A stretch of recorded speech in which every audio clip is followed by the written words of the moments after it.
Here is the 2023 version of my garden, which is post roses. And we changed quite a few things.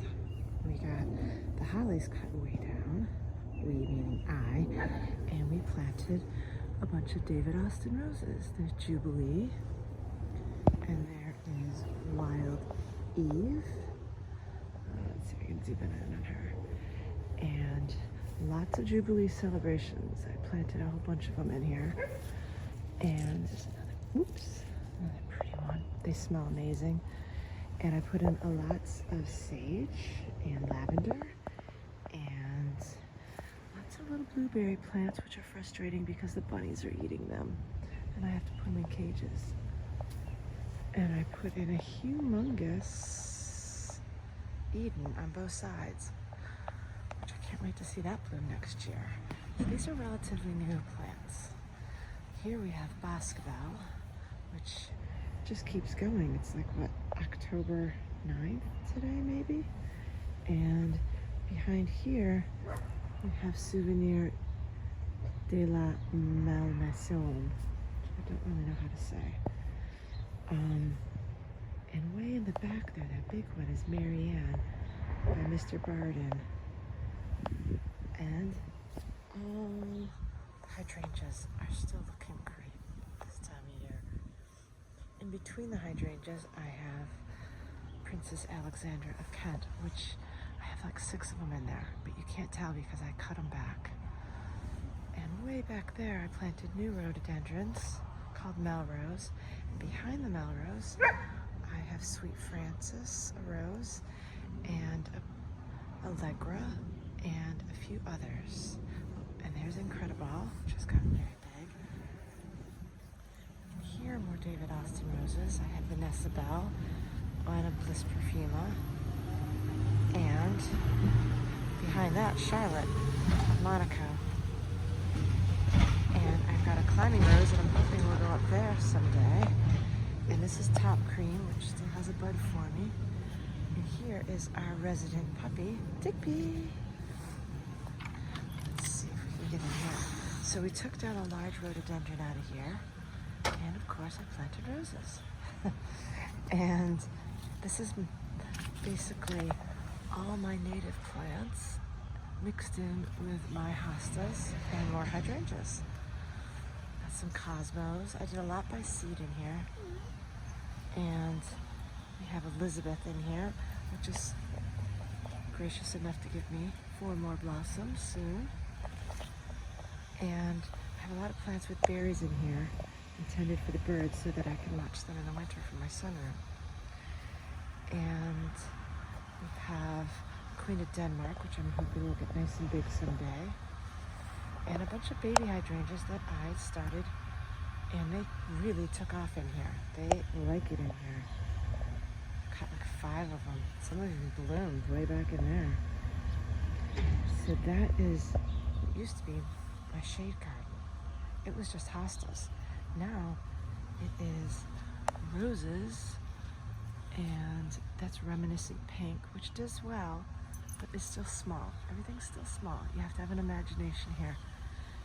And these were baby hydrangeas. This was just like a stick a few years ago. And that's Niko, and another one behind it. This whole thing was blossoming with Nikos, which will get bigger. And there is another Barden Allegra, and one that got really big. And this is James Galway, which is going to go across that fence, hopefully. And this is my puppy's little area, so don't expect that to be too pretty. But the shade garden is no longer a shade garden because we lost a tree over there.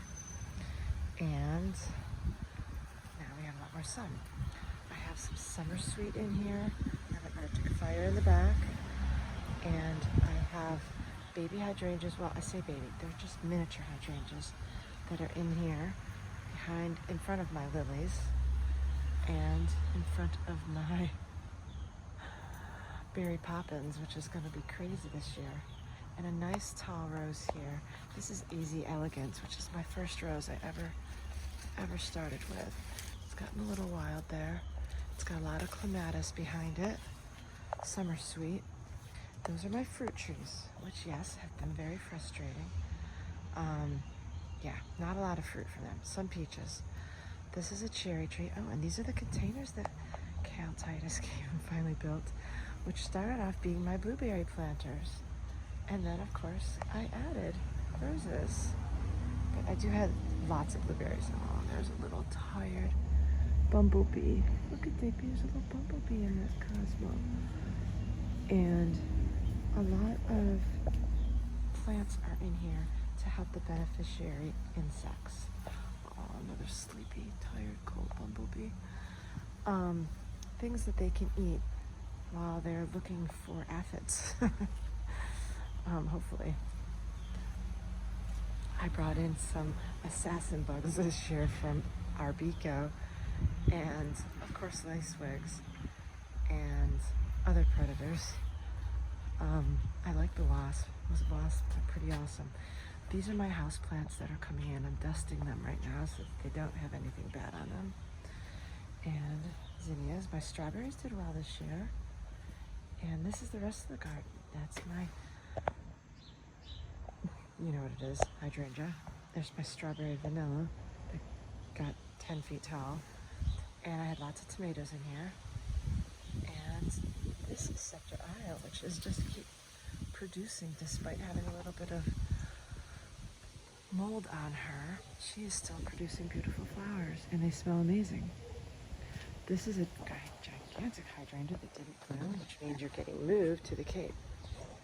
And my honeysuckle, and I still have clematis blooming, which is pretty incredible. Okay, I reworked this area completely and took out some big hydrangeas that didn't bloom, put in a fountain, and upon some advice, I put in different hydrangeas, which I'm starting as babies.